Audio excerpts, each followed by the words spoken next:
Hey there mga my loves, Taurus! Thank you so much for always staying here with me in the channel, babe. So, ang content natin for today is alaman natin na yung soulmate mo. All about your soulmate right here, no? Soulmate to the point na marami naman yung ibig sabihin, no? But here we're gonna get, no, yung talagang magiging partner mo, no? Yung talagang makakasama mo, no? And you will share this beautiful love connection here with, no? So, before we start, let me just greet hi and hello there sa mga new subscribers. Ako po si Ian, welcome. At sa mga returning viewers, thank you po sa inyong walang sawang pagsuporta at panunood. No? So, just take only what resonates. Wala po tayo dito ang gender, babae, lalaki, LGBT, cross-watchers. You can flip roles if you want. And at the end of the day, syempre, lagi kayong may free will na free nyo rin gamitin. So, let's go ahead and check this for my Taurian people out there. Taurus. Archangel Michael, thank you so much. Together with the angels and spirit guides. What do we have here for Taurus soulmate? Can you please tell me something about their soulmate? Any information, updates, interesting facts? Tell me about their soulmates. This is for Taurus. This is for Taurus.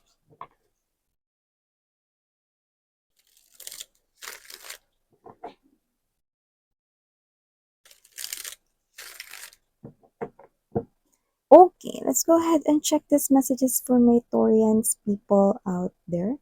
Let me just do the honor na ilatag mo ng ating mga energy sa ating table before we start talking. Have here the Page of Swords energy. The Two of Wands. The Strength card. The World card. The Magician. Wow, I love the Magician, no? Next to the World card. Ace of Cups, sakto. Star, Five of Swords, Queen of Swords. King of Swords and the Queen of Swords are present here, so definitely you are divine counterpart. Just a second confirmation that this is really your soulmate here, Taurus. Beautiful messages. See, look at that. We have here the Queen and the King. Your soulmate is also someone na pag nagdesisyon, pulido at sigurado siya sa kanyang gagawin. Hindi siya nagbaback out just like you. Kasi when a Taurus make a decision, it's final. And I think this person here is your perfect match. You could be mirroring each other's experiences in life. Ibig sabihin, may pagkakatulad kayo mga pinagdaanan. So, malalaman niyo yan pag nag-usap na kayo or nagkaroon na kayo rito ng conversation. No? Unti-unti niyo yung malalaman, lalo na kung kayo ay nag-get to know each other na. So, just take how this resonates. This is timeless, okay? So, nakita ko dito that your soulmate is someone here who is a total reflection of you. Kaya malaki po yung chance na kayong dalawa ay twin flame. I don't know if this is you or your person right here. Someone here could be malakas yung appeal. Pwedeng charming. Pwede rin naman na good looking, no? Kagaya ninyo, no? So, pwedeng maraming friends or followers or maraming mga nagla-like sa mga social media posts, either ikaw or both of you. Okay?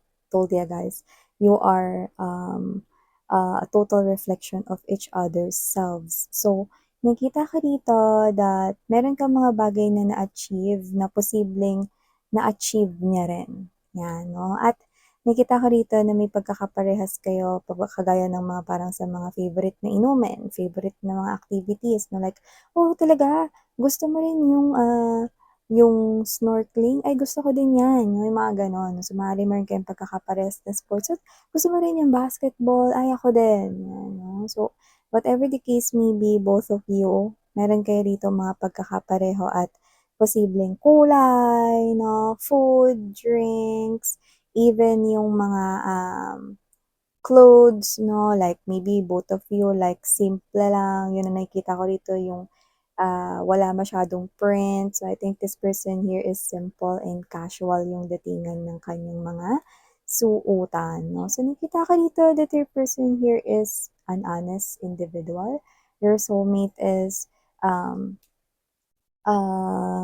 siya 'to na hindi niya pinipiling magsinungaling, whether that is white lies 'no, walang gano'n. Kasi para sa kanya white lies, kahit na 'yan ay white lies, it's still a lie. So, hindi ko siya nakikitang nagsisinungaling. So, this person here is coming in as a very honest individual and I think lumalabas 'yun bilang Nine of Cups mo kasi gusto mo talaga ng partner na true or totoo sa'yo. Ayaw mo ng mga may paglilihim, ayaw mo ng mga bagay dito na parang mga nililihim sa'yo and I think you manifested this person here with the magician's energy. You manifested yung mga wini-wish mo na maging mga behavior or katangian niya, Taurus, and then boom! It is being shown right here. So I think your person here is definitely someone na talagang it matches all of your expectations when it comes to love. Yan, no? So nakikita ka rito na ayaw mo ng person na sinungaling, gusto mo yung nagpapakatotoo, yung open sa kanya ritong feelings and emotions, 'no? Dahil mas gusto niya na maging open kaysa maglihim sa'yo, then ganun po siya, which is very good, okay? Taurus ang energy, 'no?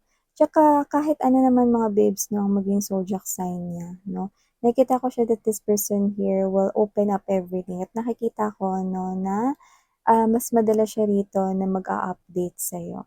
Yes, 'no, parang, "Babe, I just got home." 'Yan, 'no. "Kain muna ako, kain ka na rin." Yung mga ganyan, 'no. So, this person here will keep on updating you and even though Taurians ay may pagkatahimik sometimes 'no, kasi ang mga Taurians ay, maingay lang at komportable kapagka close na nila yung mga people sa mga best friends nila dito 'no. So, this is you, alam ko na parang kahit hindi mo ito i-open with your person, isa 'to sa mga bagay na magugustuhan mo sa kanya. Ang palagian siya ritong mag-a-update sa'yo at ang maganda may respeto siya sa'yo, 'yan. Kung age mo ng pag-uusapan, meron tayo ditong konting diferensya lang naman, siguro mga, 4 years yung agwat ng iba sa inyo 'no, 3 years, mga ganyan. Hindi naman din nalalayo 'no. So, nakikita ko dito pagdating naman sa inyong mga physical appearances regardless kung meron ditong age differences, both of you are really looking younger than your real age. Yan, oh, ang taray. Saan po ang fountain of youth? Both of you are really looking, no, na para kayong young looking na dalawa, ano man ang inyong age. So, this person here are probably seeing na posibleng siya yung mauunang makipag-reach out sa'yo because of the energy of the Page of Swords. I think this person here is definitely gathering up all the strength kung hindi man ito lumalapit pa ngayon sa'yo, pero kilala ka na niya. Matagal ka na rin siguro niyang tinitingnan, kaya nga sabi ko sa inyo, timeless ito. But I'm just describing your soulmate right here, and this person here could be coming here from different parts or across the world. Puwede rin po siyang galing ng ibang bansa at posibleng meron po siya ritong lahi or baka siya ay may blood ng foreign. So, nakita ko rito na ganun pa man, no, doesn't have to be that's the case for everyone. Just take only what resonates. But this person here, ang kanya ritong katangian is out of this world. And when we say ganun, this person here is someone na maaasahan, responsable, just like you. At nakikita ko rito na siya yung klase ng energy na may plano talaga siya sa future niya. Hindi yung, paksa na tayo ngayon, tas bahala na.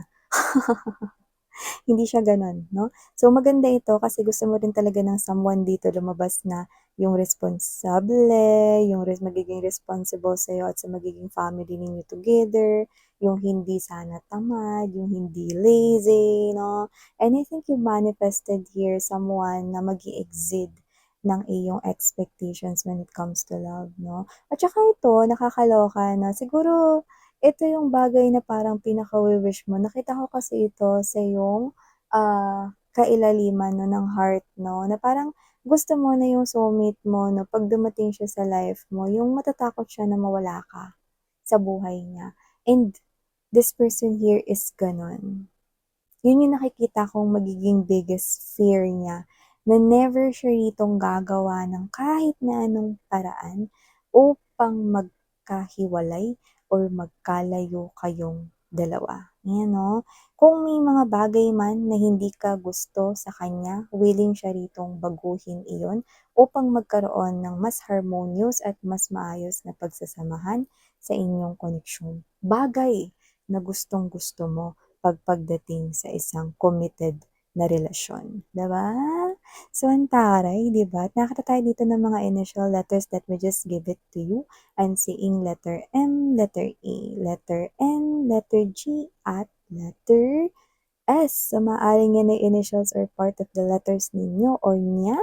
So, just take only what resonates, no? But I'm also picking up right here a necklace. So, maaaring yan yung initial or isa dyan yung initial sa necklace, yeah? And for some reason, it's gold tone. So, yan. I do not know if it is a gift na ibibigay niya sa'yo or meron na talaga siya niyan. Yan, no? So, just take how this resonates. Maybe that's a specific here na clue or sign, no, pointing to that person. Aside from that, no, nakikita ko dito that this person here, isa ka sa mga taong dadalhin niya rito, no, sa kanya ritong work. Kasi yung work niya parang, nagta-travel siya from one place to another. Puwede ring palagi siyang may meeting outside kaya parang hindi mo siya maabutan kung office man yung pinagtatrabahuhan niya rito kasi posibleng siya ay laging, nasa field work, 'yan or baka may mga meeting or pinupuntahan dito mga important na work related 'no or negosyo related na na business 'no, 'yan 'no. So nakita ko dito na isasama ka niya more likely 'no at this person here, hindi siya sanay actually na may kasama sa kanyang mga travels pero mas ma-e-enjoy niya ito 'no, na meron na siya rito makakasama 'no. Parang never niya na-imagine na parang kakailanganin niya ng isang person na makakasama tapos 'pag dumating ka na or nung dumating ka na sa buhay niya na remember this is timeless, nakikita ko rito na mas ma-e-enjoy niya rito yung pagtatrabaho pa more kasi para lang siya rito na nagde-date kayo 'no, pero nakikita ko rito na nagwo-work din siya, 'no? So, yun yung nakikita ko dito. Kumbaga parang this person here 'no, wants you na kasama niya rito, more likely sa mga travel sana niya kung wala kang work na gagawin, 'yan 'no. Alam mo nakikita ko rito mga babes 'no, na itong person na 'to 'no, medyo nung hindi mo pa siya nakikilala, may mga bagay siyang kinatatakutan na parang may phobia siya sa mga ganitong bagay, nakikita ko yun na nai-eliminate 'no. At saka posibleng parehas pa nga kayo ng phobia. So kung kunwari ganito parehas kayo na takot sa mga heights o mga matataas na mga lugar 'no, nakita ko na parehas niyo yung matatanggal. Oo, okey.